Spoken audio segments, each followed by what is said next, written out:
शुक्रिया आप लोगों का हमेशा की तरह। एक तो ये कि मुर्तज़ा भाई और मेरा जो एग्ज़िट हुई उसमें हम पहली दफ़ा ऐसी सियासी पार्टी के साथ है कि मेरा उनका हाथ जुदा नहीं ना होगा इंशाल्लाह।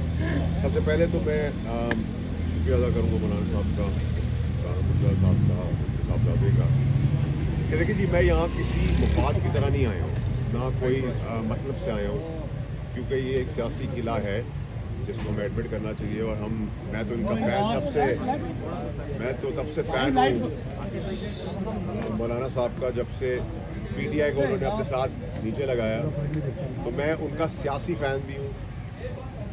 और मौलाना साहब के साथ हमारी दो हिस्सों में बात हुई है। एक हिस्सा वो था जिसमें कामरान साहब, उनके साहबजादे, मैं, मौलाना साहब थे, और एक हिस्सा मेरा उनका 1-on-1 भी था। तो हमने जहाँ गवर्नमेंट से रिलेटेड, सियासत से रिलेटेड बातें की हैं, 26 तरमीम के ऊपर बातें की हैं, जो बिल का मुसद्दका सिग्नेचर पर रुका हुआ है उस पर बात की है, राइटली सो, बड़ी जायज़ बातें की। और जहाँ दीन के हिसाब से उन्होंने मुझे बातें बताई, वो एक नेगेटिव प्रोपेगेंडा के तहत उनके ख़िलाफ़ चलाया गया पहले दोबार में, जो बड़ा इम्पोर्टेंट था, मेरे लिए बहुत शॉकिंग था। और दूसरी चीज़ ये कि मैंने उनसे सियासत के अंदर इमरान खान साहब की जान को ख़तरा, उनकी बेगम और उनके हवारियों के समेत वो अपनी बात उन तक पहुँचाई। और वो उन्होंने मुखलसी की पीटीआई के साथ भी, जो पीटीआई ने उनके साथ किया उसके बावजूद, तो उसकी उनका जितना शुक्र अदा करना चाहिए कम है। जहाँ तक सियासत से हट के बात हुई, तो उसमें तो हमारा बड़ा कॉमन प्लेटफॉर्म है, जो मौलाना साहब की चीज़ें हैं, जिस तरीके से उन्होंने एक्सप्लेन की, बड़ी रेलेवेंस और इम्पोर्टेंट रखती हैं, और उसको हम आगे लेके चलेंगे। और ना ही मैं सियासी किले के अंदर हाजिरियाँ लगाने आ रहा हूँ, जब ज़रूरत पड़ती है तो रात को 3 बजे, 4 बजे और 6 बजे, और जब मतलब निकल जाए तो फिर ईल उज्जत से भी काम लेने वाला आदमी नहीं। मैंने मौलाना साहब को बड़ा क्लैरिटी से कहा, मौलाना साहब मौजूद थे, कि मेरा माइंड सेट जो है वो यही कबायली टाइप की है, या मैं दुश्मन हूँ या मैं दोस्त हूँ। दुश्मनी भी खुल के निभाता हूँ, दोस्ती भी खुल के निभाता हूँ। तो वो हंस पड़े।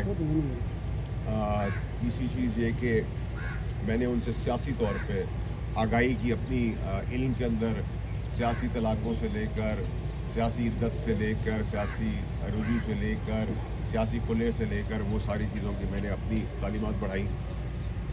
और इसके साथ साथ ही जो एक और एरिया है जिसमें मदरसों का इशू है, उसका रिज़ॉल्व का इशू है, उसकी परसेप्शन का इशू है, वो बहुत रेलेवेंट था मेरे लिए आँख खोलने के लिए, आई ओपनर था मेरे लिए। और मैंने यही कामरान साहब से भी कहा, मौलाना साहब से कहा कि उसके अंदर ये पर्सपेक्टिव पूरी दुनिया के आगे जाना चाहिए।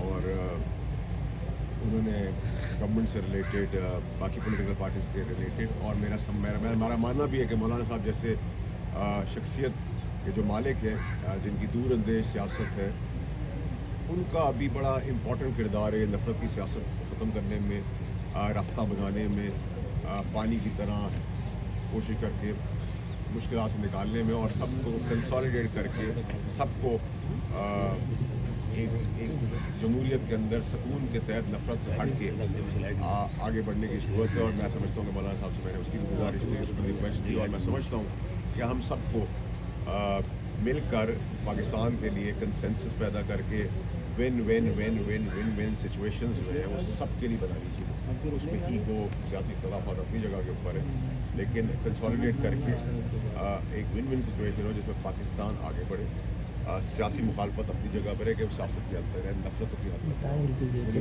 हो, आग लगाने और जलाने की हद तक ना हो, कत्ल वारत की हद तक। और मुझे पता है कि आप लोग मुझसे एक सवाल करना चाहते हैं, उसका तो मैं जवाब दे नहीं सकूँगा। जो मेरा हिस्सा मौलाना साहब का अकेले था, मैं सिर्फ उसमें आपको सिर्फ एक ही मिसाल दूँगा ताकि आपके लिए आसान हो जाए समझ करने के लिए। समझदार भी समझ आए, समझ के समझना भी एक समझ है, समझ के समझ को समझो, समझ के समझना भी एक समझ है, समझ के जो ना समझे वो मेरी समझ में ना समझ है। तो मैं इस पर इख्तिताम करूँगा मुर्तज़ा भाई को, कामरान साहब को।